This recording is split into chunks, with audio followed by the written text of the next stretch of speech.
to see you. Are you all set? Yep. You know, we're flying over right now. We're flying over a thing called the Gulf of America. And I'm signing a proclamation, and perhaps you could define that. This is a proclamation declaring today, February 9th, 2025, as the first ever Gulf of America Day. This follows the President's executive order issuing a name change from the Gulf of Mexico to the Gulf of America. And we're flying right over it right now. So we thought this would be appropriate. Even bigger than the Super Bowl. This is a big thing. And almost everybody now has assented to that.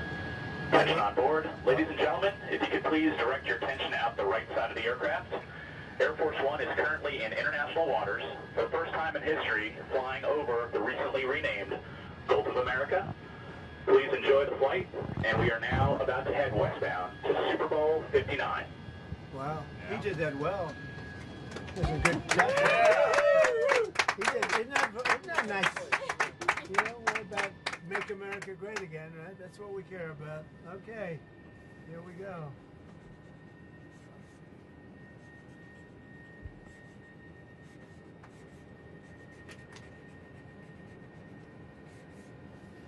So this is a famous pen now, and we'll put it with something. I'll ask you to do whatever you think we should do with it, Mr. Secretary. Do you want to talk about, you know, Doug, Secretary of the Interior, and also working with Chris Wright on extracting vast amounts of oil and gas and making our country rich? Would you like to say something? Well, with the Gulf of America. Hey everyone, welcome back to the channel. Today, I've got something super exciting to dive into. We're breaking down the latest news straight from Air Force One, where President Trump took questions from reporters ahead of the Super Bowl. But this isn't just any press conference. The president made a significant proclamation while flying over the Gulf of Mexico. Actually, it's now being called the Gulf of America, after a major name change. So if you're into politics, big moves, and want to know more about this historical moment, stick around. But before we get started, if you haven't already, hit that subscribe button so you don't miss any updates on political events, breaking news, and more. Alright, here's the scene. The president, aboard Air Force One, is flying over what used to be known as the Gulf of Mexico. Now, this is the first time the world is hearing about it being officially renamed to the Gulf of America, thanks to President Trump's new proclamation. The timing couldn't be more interesting, as we're just days away from the Super Bowl. Trump's team is busy preparing for the big event, but he took a moment to address reporters on some key issues. As the plane cruises above the Gulf, now celebrated as the Gulf of America, the president signs a formal proclamation declaring today, February 9th, 2025, as the first ever Gulf of America Day. This decision to officially change the name from the Gulf of Mexico to the Gulf of America is huge. It's a historic move, not just for the U.S., but for the entire region.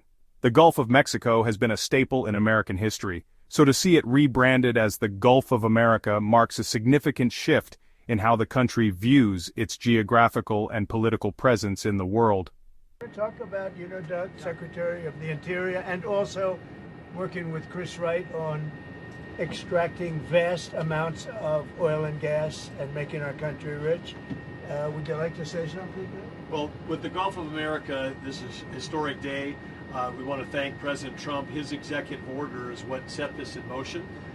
We signed a secretarial order as Secretary of Interior directing the U.S. Geologic Survey, who is responsible for the database, which is the Geographic Names Informational System. And so just prior to this signing, if you will, the button was pushed. It became official with this proclamation to call today Gulf of America Day. But now it's going out. As we're sitting here right now, our team is calling all the map providers, so Google Maps, Apple Maps, all the map people. That change will take effect this afternoon to Gulf of America. So again, fantastic. Thank you, President Trump, for setting this all in motion with your executive order. It's an exciting, fun day, and great to do this as we're flying over the Gulf of America. We thought it would be very appropriate. Catherine, thank you very much for being here. So It's been a very important part of his life. And who knows what would have happened to him without you. It might not have been good. Here you go. Okay. talked to Mexico about this? Actually, interestingly, I've never spoken to him about it. It was our call, and I have not spoken to him about it. I've spoken to him about many other things, but I haven't really talked to him about this. They have never brought it up. I'm a little surprised at that, but they've never brought it up. Sir, can you tell us about your conversation with Vladimir Putin? I don't want to do that now. We're trying to end that war. It's a war that would have never happened if I were president. It would have never happened. But we're making progress, but I can't tell you. You suffered a couple of court losses, Mr. President, and J.D. Vance said judges aren't allowed to control the executive power. What's your take on that? Well, we're going to see what happens. We have a long way to go, and we're talking about fraud, waste, abuse. And when a president can't look for fraud and waste and abuse, we don't have a country anymore. So we're very disappointed with the judges that would make such a ruling. But we have a long way to go. We have to look. We have to find all of the fraud that's going on. We have tremendous fraud, tremendous waste, and tremendous abuse, and theft, by the way. And the day you're not allowed to look for theft and fraud, etc., then we don't have much of a country. So no judge should be, frankly be allowed to make that kind of a decision. It's a disgrace. Mr. President, a few years ago, Gulf of America, Canada, Greenland, Gaza, all these are very muscular foreign policy. How does this align with America first? Because it makes us bigger, stronger, and better, and more protective. We need Greenland because of national security, international security, world peace. And we'll have to do that. Canada, we'll see what happens with Canada, but the people of Canada would be paying less than half of the tax. If you look at the tax, they're going to be paying less than half the tax. They don't pay very much for military, and the reason they don't pay much is they assume that we're going to protect them. That's not an assumption they can make, because why are we protecting another country? Now, I love the people of Canada. We have a great relationship. But if they became our 51st state, it would be the greatest thing they could ever do. It would be unbelievable. It would be a cherished state. And think of how beautiful that country would be without that artificial line running right through it. Somebody drew it many years ago with a ruler, just a line. You look at how beautiful that is, wow, it would be very exciting. But if you look at Canada, it would be cherished as a 51st state. They don't pay their share of military in NATO. They pay very little for military. They're not protected at all. And the reason is they think we're going to protect them. The other thing is we subsidize them to the tune of about $200 billion a year. If we stop doing that, if we stop allowing them to make cars through tariffs and other things, cars, trucks, etc., what they make, they're not viable as a country. So would you agree that it's a more aggressive foreign policy than your first term? And why is that? It's more aggressive. It's better. Why? Because I think I've had a lot of experience. And in my first term, I was fighting everybody because they were very aggressive toward me. I always said survival and taking care of the country, not necessarily in that order. But I had to take care of the country, but I had a bunch of lunatics like Pelosi and all of these people. They fought me, and we won. And, I had a lot of other things that were going on there. This time it's much more, they've lost their confidence. I think they've lost the respect of the American people with, men participating in women's sports, with open borders, with transgender for everybody, for all the things that they're doing is so bad. When you allow people to empty their jails into your country with prisoners, killers, their mental institutions and insane asylums into our country, this is what they're doing. When you allow gang members from Venezuela, but many other countries coming into our country, we're getting them all out now. They've lost their credibility, but they've also lost their confidence. So I have more time to do what I want to do. So we're making our country larger. We're making our country stronger. And in the case of Canada, if this should happen, I don't know how they can do it without us, because without the U.S., Canada really doesn't have a country. They do almost all of their business with us. And if we say we want our cars to be made in Detroit, with a stroke of a pen, I can do that. And other things in addition to that would not allow Canada to be a viable country. Mr. President, you said you're going to honor first responders today, but you pardon hundreds of people who assaulted first responders. Why did you do that? Who? I'm sorry. You were going to meet with first responders today, Yeah. but you pardoned people who assaulted first responders. No, I Why pardoned people that were assaulted themselves. They were assaulted by our government. I pardoned J6 people who were assaulted by our government. That's who assaulted, and they were treated unfairly. There's never been a group of people in this country, outside of maybe one instance that I can think of, but I won't get into it, that were treated more horribly than the people of J6. So, no, I didn't assault. They didn't assault. They were assaulted. And what I did was a great thing for humanity. They were treated very, very unfairly. There's never been an incident like it. Just two foreign policy questions. On Putin again, you realize if you don't clarify that, everyone's going to assume you're talking to President Putin regularly. Well, they can assume that. So is it safe It makes sense. Well, I don't want to talk about it. And if we are talking, I don't want to tell you about the conversation. It's too early. But I do believe we're making progress. We want to stop the Ukraine-Russia war. And I want to stop it just because I hate to see all these young people being killed. The soldiers are being killed by the hundreds of thousands. So you're starting to put together a plan for like a peace formula or for some sort of resolution? We're talking to both sides. Okay. And then on Japan, are you okay with having a foreign country having a controlling interest in a U.S. steel company? Well, let's look at this. When I came here, they were going to buy it, and Biden was going to approve it. All of a sudden, Biden didn't because he heard I wasn't going to. I don't want U.S. steel being owned by a foreign But a country. controlling interest is okay? They can have they don't have a controlling. They have an investment. All they're going to have is an investment. Will it be a joint I don't mind an investment in a company, but especially U.S. Steel. U.S. Steel for 15 years was the greatest company in the world, the greatest #1 company in the world, and I'm not going to let another country buy it. We had a great meeting on that, but they are allowed to invest in it, and that's different. Mr. President, on tariffs, sir, you've talked about reciprocal tariffs coming in this week. Can you tell us a little bit more about that? And are you announcing a plan for it this week? Yeah, I'll be The tariffs announcing. themselves kick in this week. I'll be announcing probably Tuesday or Wednesday at a news conference reciprocal tariffs, and very simply, it's if they charge us, we charge them. That's all. When is it going to impact, sir? Almost immediately. But I'll be announcing the details of it, highly detailed, and it'll be great for everybody, including the other countries. But if they are charging us 130% and we're charging them nothing, it's not going to stay that way. This is on every country? Every country will be reciprocal. That's right. Mr. President, can you confirm that It won't affect everybody because there's some where we have similar tariffs. But the ones that are taking advantage of the United States, we're going to have it's reciprocity, it's reciprocal. We're going to have a reciprocal tariff. But we'll have a news conference Tuesday or Wednesday. And just on the steel question, just so I understand We'll you also be correctly, announcing steel tariffs on Monday. on this tomorrow, Monday, yeah, tomorrow.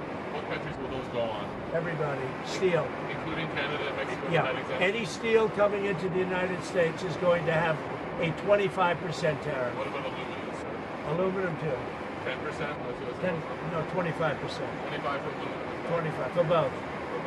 And on steel, sir, are you ruling out then Nippon Steel having a 51% stake or higher? They won't have a majority stake? Nobody can have a majority stake for U.S. Steel. They can for other companies, but not for U.S. Steel. I think you agree with that, don't you? U.S. Steel was one of our great companies, and through a lot of stupidity and bad government, and also bad management of the company, it lost that luster. But it's going to gain it back, and tariffs are going to help. Tariffs are going to make it very successful again. And I think it is good management now, too. Yeah. Sorry, may I ask one, please?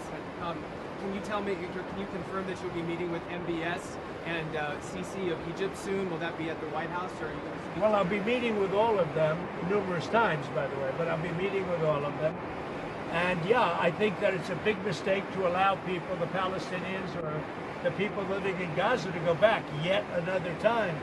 And we don't want Hamas going back. And think of it as a big real estate site. And the United States is going to own it and will slowly, very slowly, we're in no rush, develop it. We're going to bring stability to the Middle East and a totally war-torn part of the Middle East, a part of the Middle East that has caused tremendous problems. tremendous problem, the Gaza Strip, and we'll own it. It's totally demolished right now. It's a demolition site. It'll be reclaimed. It'll be leveled out, fixed up. There won't be anybody there. Hamas won't be there. We'll be building through other of the very rich countries in the Middle East. They'll be building some beautiful sites for the people, for the Palestinians to live in. They'll be living in harmony and peace probably for the first time in hundreds of years. And just to clarify, I know you don't want to tell us about your conversation with President Putin, but can you clarify whether you had that since you've been in office, or whether it happened before you became president? I've had it. Let's just say I've had it. And I expect to have many more conversations. We have to get that war ended. It's going to end. And we have to get it ended. And we have to get it ended. So should have never happened, would have never happened if I was president. Mr. President, a couple of years ago, your vice president said that suggested that if the Supreme Court rules in a way you don't like, just let them enforce it. Do you agree with that? Say it, the last part. The vice president suggested that if the Supreme Court rules in a way that you don't like, they can just enforce it by themselves. Do you agree with that? I don't know even what you're talking about. Neither do you. Who are you with? Up close, sir. Who? Up close. Oh, no wonder. I thought they died. Are they still around? I haven't read them in years. I thought they died. All right, go ahead. Who else? On security clearances, you've been yanking a lot of them. Why does it make the country safer to take away the AG's security clearance? And is that a form of retribution? If there's somebody, no. If there are people that we don't respect, if there are people that we thought that were breaking the law or came very close to it in previous years, we do it. And we've done it with some people. We've done it with Biden himself. We think our country is not as safe if you gave him clearance. We don't think he knows what he's doing. And what he's done to this country is a disgrace. And what he's done in terms of allowing criminals, murderers, drug lords into our country, people from mental institutions into our country, he should be ashamed of himself. Is that a valid reason? On deportations, there's been some reporting that you've been upset that there haven't been more deportations. Can you clarify that? I think they're doing an incredible job. It's very tough. Deportations, finding murderers is not easy. Some of them are actually very smart. They shouldn't be in our country. There wouldn't have been. We had beautiful, we just set records for closure. We have the strongest border we've had in many years, since my term. But even for many, many years, decades before that. They're doing an amazing job, I think. Tom Homan's doing an amazing job. Kristi Noem is doing an amazing job. But it's not easy finding murderers who know they're being looked for. But we're sending out thousands of people. We're getting rid of thousands of criminals from our country. So, do you expect to meet him in person? Where? Putin. Do you anticipate meeting with him? I would imagine I would be meeting with Putin, yes, at the right time. I think at the right time, at the appropriate time. Back on Gaza, the White House press secretary told us last week that you're committed to rebuilding Gaza. Steve Witkoff said that process would take 10 to 15 years. Does your commitment to rebuilding Gaza extend beyond your time in office? I'm committed to buying and owning Gaza. As far as us rebuilding it, we may give it to other states in the Middle East to build sections of it. Other people may do it through our auspices. But we're committed to owning it, taking it, and making sure that Hamas doesn't move back. There's nothing to move back into. The place is a demolition site.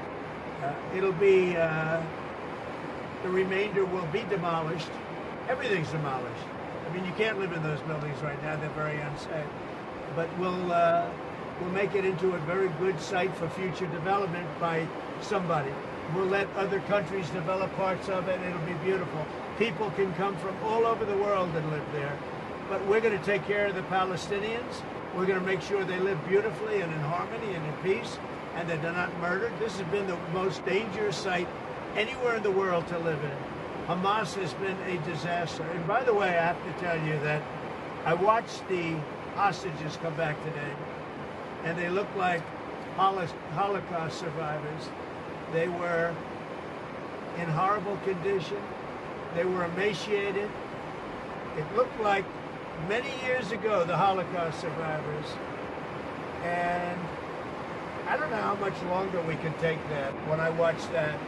I know we have a deal where we're supposed to they dribble in and keep dribbling in, but they are in really bad shape. They have been treated brutally, horribly.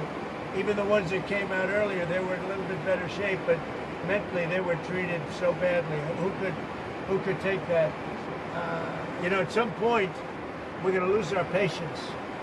When I see that scene that I saw today with people coming out of helicopters and airplanes that are emaciated, that look like they haven't had a meal in a month, no reason for that. And I don't know how much longer we can take it. Do you mean you want to recast? I don't know how long we can take it. When I watch people that were healthy people a reasonably short number of years ago, and you look at them today, they look like they've aged 25 years.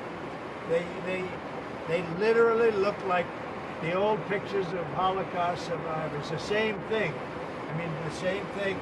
And I don't know how long we're going to take that. Mr. President, have you gotten some advancement in your proposals for some of the Gulf or Arab nations to take some of the Palestinian people? And if not, what do you think the reason is for their hesitance? Is there some very honest reason that they haven't told you privately, or that you think why they're hesitant to take the Palestinian people? Why are they hesitant to take them?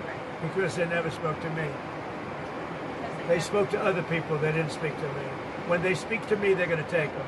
Is it because they think that you would not allow them to return to Gaza? Is that part of it? They don't want to return to Gaza. If we could give them a home in a safer area, the only reason they're talking about returning to Gaza is they don't have an alternative. When they have an alternative, they don't want to return to Gaza. If they had a home that was safe, where you don't have Hamas threatening them, killing them, torturing them, they'd rather not return to Gaza. But right now, Gaza is the only alternative. As far as the other regions, the only reason they maybe don't act enthusiastic is they haven't talked to me. They talk to other people, but not to me. When they talk to me, they'll be enthusiastic. And on spending, you found some maybe questionable expenditures, or Elon Musk has Not found them? some questionable. The whole country looks like it's a fraud. It's fraud, waste, abuse, but it's a tremendous fraud. And what Elon and his group of geniuses have found is unbelievable. It's unbelievable. And that's just in U.S. AID. Soon we're going into education. You'll find the same thing, but bigger. Soon we're going into the military, and you're going to find a lot of bad things happening there. You'll find it because our government has not functioned properly for many, many years, and we're going to make it function properly. We're even looking at treasuries. There could be a problem. You've been reading about that with treasuries. And that could be an interesting problem, because it could be that a lot of those things don't count. In other words, that some of that stuff that we're finding is very fraudulent. Therefore, maybe we have less debt than we thought of. Think of that. So a lot of things are happening, but Elon's doing an excellent job. We started with 12 guys with high IQs, and now we have 100 guys with very high IQs. Do you think Congress has failed to do their oversight, or do you think your first administration, some of your cabinet agencies? I think everybody failed. I think everybody. And Why does Elon's financial disclosure remain secret? Because nobody's looking at that. We're looking at all the corruption that's taken place. I mean, his financial disclosure is largely the number of shares that he's got in very public companies, and that's not secret at all. If you read that, you'll see a lot. I mean, he talks about his whole thing. I read one where it really gave a very good history of him, but basically it's a number of shares times a certain stock price. So why is that not public? It is public. All you have to do is read it. So on USAID, sir, what is kind of like the message to countries that depend on humanitarian aid distributed through USAID? What is your message to those countries? The ones that have been, the few that have been legitimate in terms of getting legitimate money, will probably put it through the State Department. It'll be handled by Marco Rubio, highly respected man, Secretary of State. There's no reason for USAID, when you look at the politicians that have been in there sucking the blood out of it, when you look at all of the fake deals. I mean, look, All you have to do is get a list of all of the things you can see by the heading. It's fake, it's fraudulent, it's probably kickbacks, where they send the money and then it gets kicked back to the person that sent it. So the ones that are good, and there are not many of them, but the ones that are good, and there are some, will probably have that be handled by Marco Rubio in the State Department. Will they take on some of the USAID workers? They could, if they like. Will it still be called USAID, Mr. President, or will it not? I don't know that it's going to exist. Why would you need it? The State Department can take care of Do it. you think the amount of spending on foreign aid will decrease also, or just the number of employees? It should decrease, yeah. I hope it decreases. Yeah, by how much? When we have $36 trillion in debt, and we're taking care of countries that are very rich and sending aid to countries in some cases that are rich, in some cases they're not rich. But no, it should very much decrease. Mr. President, But it won't be the scams that you've seen.